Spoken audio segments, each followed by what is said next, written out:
첫 번째 순서 바로 시작해 보겠습니다. 주요 이슈 마켓 리더에게 들어볼게요. 오늘의 주제는 무엇인지 화면으로 만나보시죠. 양회 폐막, 중국 경제 어디로? 라는 주제입니다. 중국 양회 일정이 드디어 끝났죠. 양회 이후에 중국 증시 동향도 확인해 봐야 할 것 같고 이로 인해서 또 국내 증시에 미칠 영향까지 두루두루 점검해 보도록 하겠습니다. 오늘 함께 하실 분은요. 찐링 중국 주식 전문가 모셨습니다. 어서 오세요. 안녕하세요.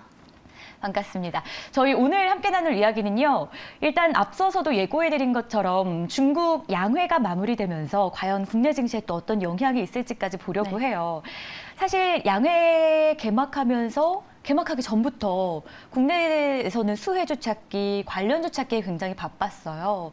그런데 가장 먼저 저희 시장에 조금 충격을 줬던 게 경제 성장률 전망치가 아니었나 싶어요. 5% 안팎으로 예상을 하면서 이거를 실망하는 쪽으로 봐야 되는 것인지 아니면 정말 이들이 무조건 달성할 수 있는 목표치를 세우고 보여주겠다 이런 자신감으로 봐야 하는 건지 헷갈리더라고요. 어떻게 봐야 될까요? 방금 앵커님께서 충격, 실망이라는 표현을 쓰셨는데요. 네.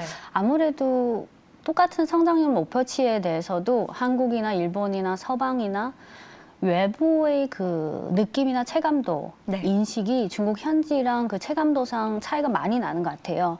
한 몇 가지 측면에서 말씀드리면 분위기상으로 보면 3월 5일 리커장 총리가 발표한 5% 안팎이라는 이런 표현을 사용해서 경제 성장률 목표치를 제시했는데 외부에서는 이 목표치가 좀 낮다, 실망스럽다, 보수적이다 이런 시각이 많았지만 사실은 반대로 저도 그렇고 중국 현지 증권업계 분위기를 보면 그냥 대충 무덤덤했어요.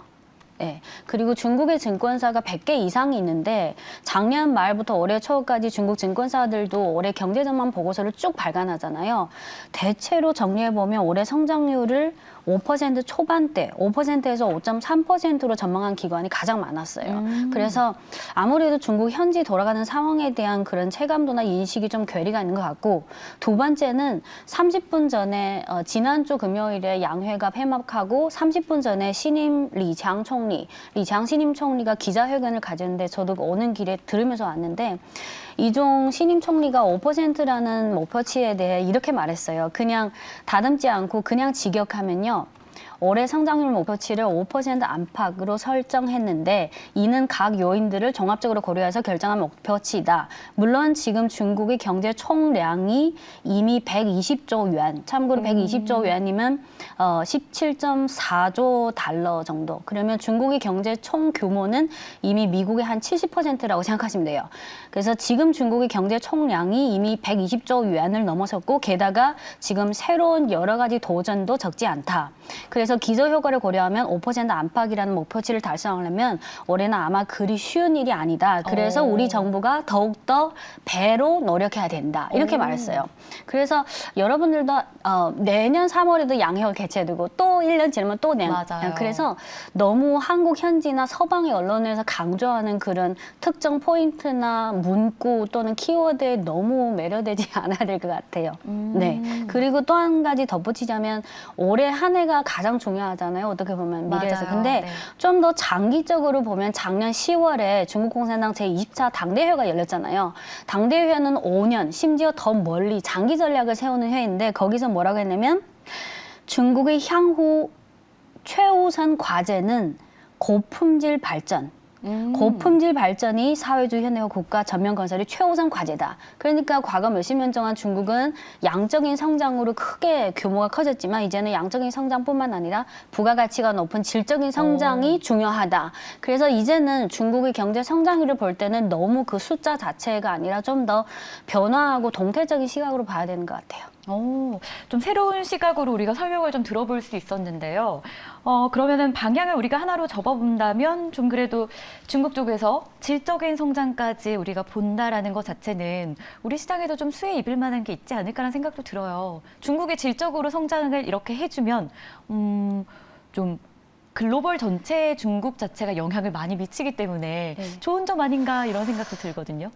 근데 그 좋은 점이랑 나쁜 점은 중국 입장에서 좋은 점은 그중 일부는 외국에 있어서 좋은 점인 동시에 또 중국과 여러 가지 제조업이 겹치고 중국 입장에서 국산화 비율이 점점 높아지다 보니까 중국이 양적인 성장보다 질적인 성장, 즉 부가가치가 높은 첨단 쪽 그쪽을 더 지원하고 정책적으로 재정 예산, 뭐 여러 가지 보조금 이거를 더 강화할수록 한국이나 일본 입장에서는 딱히 좋은 거는 아닐 수 있죠. 오히려 너무 잘 되면 국산화로. 그러면 이미 지난 10년 동안 한국이 중국으로 수출하는 여러 제조업 그래서 장기 방향은 중국이 국산화 비중을 더 높이고 물론 일부 첨단 반도체나 그거는 아직은 단기 내로 불가능해요. 현실적으로. 하지만 이 세상에 첨단 반도체만 있는 거 아니잖아요. 네, 그리고 그렇죠. 전체 반도체에서 중저사양 반도체 수요가 사실 80% 이상이에요.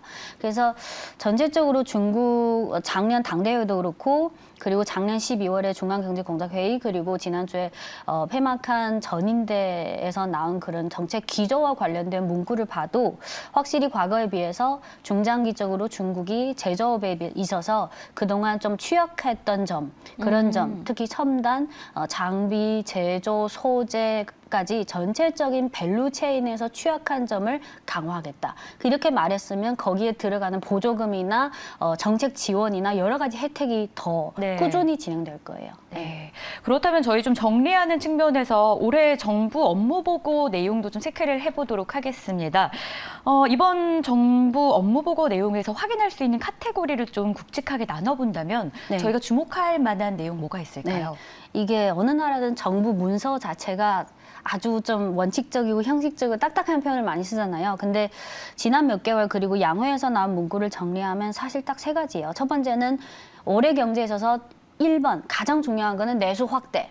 물론 내수가 중요한 건 알지만 정확히 숫자를 말씀드리면 중국의 GDP 성장률 기여도에 있어서 50% 후반에서 60%가 내수예요. 근데 일부 시청자들이 좀 착각하고 있는 게 중국은 분명히 수출 금액도 세계 1위이고 수입 금액도 세계 1위인데 근데 중국 입장에서 수출에서 수입을 뺀 순수출이 중국 GDP 성장률이 된 기여도는 항상 10% 이하였어요. 심지어 5% 이하. 그만큼 중국 내수 시장이 너무 막대하다는 거예요. 그래서 올해 GDP 성장률을 끌어올리려면 첫 번째는 GDP 기여도가 가장 높은 내수 확대. 이런 거에 대한 정책 지원을 그래서 하는 것이 물론 사실 내수 확대라는 게 저도 그렇고 소비를 하려면 나의 소득이 늘고 나의 지갑에 뭐 정책 지원한다고 해서 느는 거 아니에요. 하지만 그럼에도 불구하고 정책 지원해야 되니까 중국 그 지방 정부에서 일회용 쿠폰, 가전사라, 자동 일회용 쿠폰도 나눠주고 그 쿠폰은 구매 쿠폰도 있고 할인 쿠폰도 있고 이것저것 나름 노력하고 있어요. 일회성이지만. 그래서 첫 번째는 내수 확대를 강화하자. 두 번째는 방금 말씀드린 미국이 특정 분야에서 중국을 제재하고 또 뭐 일본, 대만, 한국을 이용해서 중국을 같이 제재하고 있는데 그러니까 더 기존에 중국이 계획했던 그 강도나 속도보다 더 정책 지원이나 자금 지원을 강화해서 중국이 취약한 그런 밸류체인 분야에 더 강화하자. 이게 두 번째고요. 세 번째는 이런 데 돈을 많이 쓰려면 재정 예산을 더 많이 써야 되잖아요. 작년에는 중국 한 해 재정 적자율이 2.8% 정도였는데 올해는 리커지앙 총리가 3%로 올리겠다고 명확히 말했어요. 그러면 작년에 비해서 올해는 재정 예산이 좀 더 늘릴 수 있다. 그 외에도 많지만 예를 들어서 외국 자본이 중국 현지에 투자하는 걸 대대적으로 유치한다. 그 사례가 바로 작년 말에 그 독일 총리가 중국 방문하기 전에 세계 최대 그 바스프라는 기업이 중국에서 최대 규모로 투자하고 그리고 최근에 뭐 맥도날드나 미국이나 유럽의 이름 될 만한 기업들이 나름 중국 시장에서 투자를 확대하고 있거든요. 업종별로 다르지만. 그래서 올해는 가장 중요한 게 1번은 내수 확대, 2번은 제조 밸류체인 취약점을 강화하는 거, 세 번째는 재정 예산을 강화하고 외국 자본의 중국 투자를 더 적극적으로 유치하는 거. 이렇게 3가지로 좀 정리해 볼 수 있을 것 같은데 또 하나 좀 세부적으로 들어가 보자면 반도체, 뭐 여기에 전기차, 신소재 분야에서의 질적 성장을 좀 해보자라는 이야기도 있었잖아요. 앞서서 살짝 질적 성장에 대해 언급을 해주셨지만 이런 분야들이 섹터들이 언급이 되다 보니까 관련해서 뭐 성장주라고 흔히들 우리가 보잖아요. 태양광 관련주, 2차 전지 관련주들. 국내 시장 그리고 중국 시장 안에서 어떤 앞으로의 흐름을 보이게 될지 좀 긍정적인 신호라고 보시는지도 궁금해요. 이 긍정적이라는 게 한국 입장에서 긍정적이라는 그렇죠. 네. 저는 중국인이라서 자꾸 중국 입장에서 둘 다 당연히 입장에서 네. 편안하게 한번 설명 부탁드릴게요. 중국이 지난 몇 년간도 그렇고 올해는 과거에 비해 더 이런 첨단이나 성장이나 신흥산업에 더 많이 중심을 둘 건데, 근데 한국 입장에서 생각하면 작년 말부터 올 초까지 특정 업종이 반등한 거는 사실 중국 때문이라기보다는 미국적 수혜에 대한 그런 기대예요. 하지만 네. 저는 좀 냉정하게 생각하면 지금 지난 몇 달 동안의 특정 업종의 그런 급등 또는 반등 또는 수혜 기대감에 따른 그런 모멘텀은 당장으로 봐서는 그 기업 입장에서 매출 중에서 제일 큰 게 미국 시장이니까, 그리고 네. 미국에서 어차피 뭐 배터리든 뭐든 이미 한국이 거의 독과점 하듯이 차지했기 때문에 당장은, 그리고 그 업종의 특징이 지금 하고 있는 게 이미 향후 몇 년 동안 수주를 이미 다 정해진 거고, 근데 지금 당장을 고려하면 그 기업 입장에서 좋은 거지만 중장기적으로 고려하면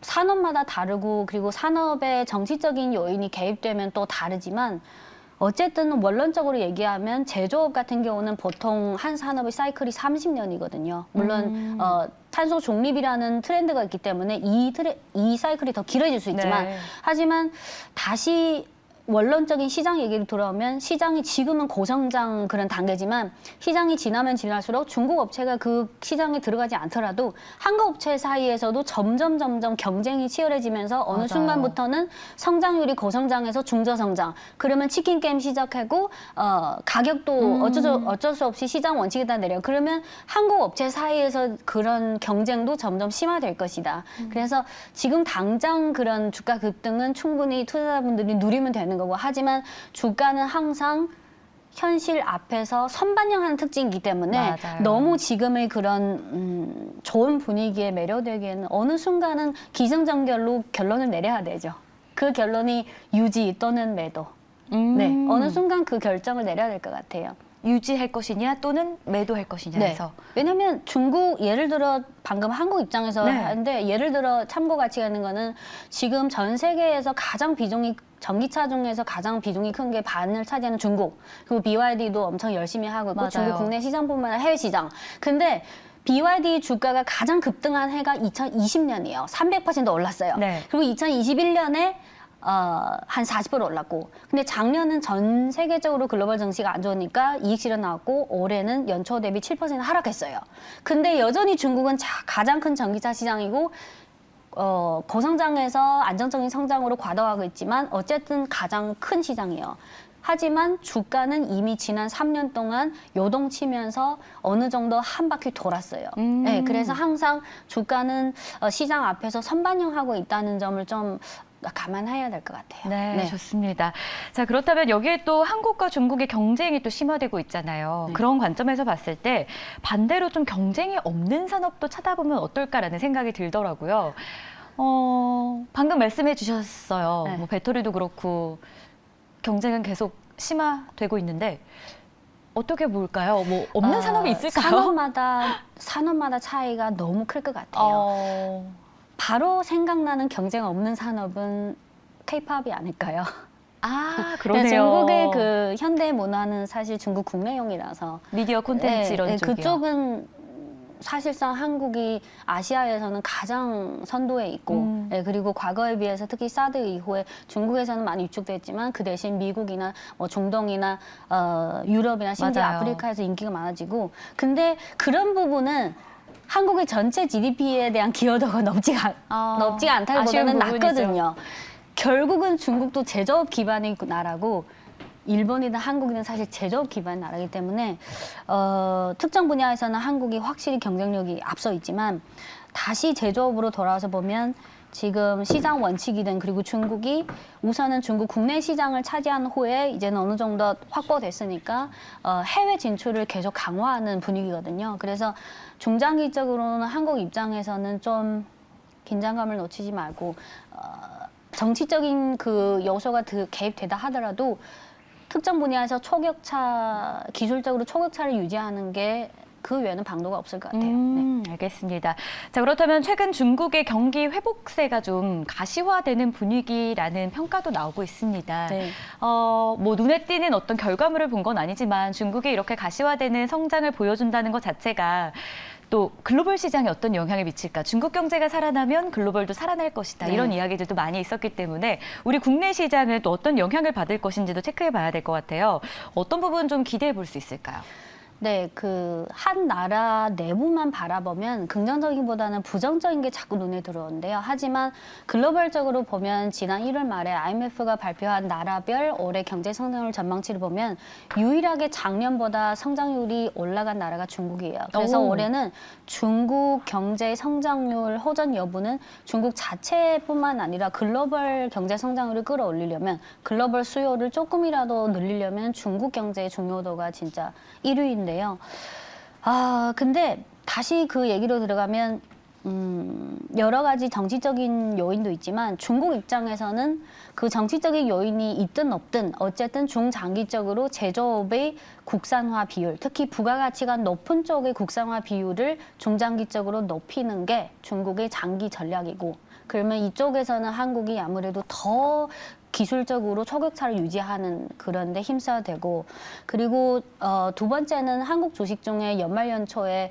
경기 민감주나 시크릿컬 이런 업종들이 연말 연초에 그 중국의 리오프닝 기대감으로 한 2, 3개월 올랐잖아요. 하지만 그 오른 거는 실제로 그게 수주, 판매량 실적으로 증명된 게 아니라 단순 기대감으로 오른 거예요. 그러면 네. 이제부터는 내일 3월 15일에 중국이 실물 경제 지표 발표가 시작되는데, 그러면 이제부터 한국 업체들 제조업 입장에서도 매월 판매량, 수주량, 뭐 실적, 이익률 그런 현실적인 수치를 한 달 확인하면서 검증받으면서 가야 되는 그런 단계이지, 더 이상은 연초에는 기대감으로 오를 수 있지만 이제부터는 실전으로 가야 되기 때문에 단순 기대감으로 반등하는 그 단계는 이미 끝났다고 생각해요. 네. 어쨌든 뭐 저희가 실물 경제 지표가 이제 계속 발표가 된다. 네. 앞서 언급해 주셨는데 그 부분도 굉장히 중요한 저희가 확인해야 될 요소 아닌가라는 생각이 들고요. 이제 마지막으로 한 가지만 더 여쭤볼게요. 네. 어쨌든 중국 주식 전문가이시기 때문에 국내 시장 시청자분들께서 중국에 관심이 있으시다면 네. 좀 조언해주고 싶은 내용이 있으실까요? 특히 네. 올해가 되게 중국 시장도 다시 한번 개방을 하는 네. 또 의미 있는 해이기도 하기 때문에 어떻게 보세요? 첫째는 네. 대부분 한국 투자자분들은 아무래도 한국 주식 투자를 오래 하신 후 그 중에 일부가 미국 주식 투자도 하고, 네. 그래서 한국 주식이나 미국 투자한 그런 노하우나 경험을 중국 주식이나 홍콩 주식에 투자할 때 그대로 대입하는 경향이 없지 않아 있어요. 근데 중국이 미국이나 유럽이나 한국, 일본과 비해서 경제 구조도 다르고 투자자 구성도 완전 다르기 때문에 단순히 중국 시총에서 외국인 비중이 6, 7%밖에 안 되거든요. 네. 한국은 너무 높잖아요. 그래서 중국 시장에 들어갈 때 기존 본인이 쌓아왔던 그런 노하우 경험으로 들어가는 거는 어쩌면 첫 발부터 잘못 디딘 거예요. 첫째. 두 번째는 시간이 없네요. 두 번째는 대부분 외국 분들이 중국 뭐 전기차, 배터리, 뭐 태양광 그런 거 접근할 때 이거는 중국이 밀어주고 있고 성장성이 좋다, 꾸준히 장기적으로 성장한다. 하지만 그것도 중요하지만 어떤 펀드든 종목이든 들어가기 전에 항상 확인해야 되는 게 지금 현재 중국 경기 상황은 어떻고 중국 정부의 정책 기조는 어떻고 이 산업이 계속 꾸준히 성장하고 있는 건 맞는데 그 전에 2년, 3년, 심지어 5년 동안 이 산업이 이미 어느 정도 어디까지 성장했는지 전체적인 분위기를 확인한 후 거기에서 좋은 산업을 차지해야지, 그거를 무시하고 바로 종목이나 업종으로 들어가는 거는 위험할 수 있다. 네, 전체를 못 본 그런 실수를 범할 수 있습니다. 어쨌건 국내 주식을 투자하는 분들의 관점에서 이제 중국도 볼 수 있기 때문에 네. 그 관점보다는 중국 전체 큰 그림을 보는 네. 게 가장 중요한 이슈겠다. 그럼 앞서 말씀하신 그런 지표 발표도 굉장히 중요해 네. 보이네요. 그것도 잘 봐야겠죠? 네. 네. 내일 3월 15일에 1, 2월 합산 기준 실물 경제 지표 3대 지표가 발표되고, 네. 그리고 4월 달에는 중앙정치국 회의에서 또 한번 점검하고요. 그래서 이 두 가지가 좀 중요한 것 같습니다. 좋습니다. 이렇게 해서 저희 중국 양회 전인대 마무리하면서 관련된 중국 증시 전반 그리고 국내까지 살짝 저희가 들여다봤습니다. 지금까지 찐링 중국 주식 전문가 함께했습니다. 고맙습니다. 감사합니다.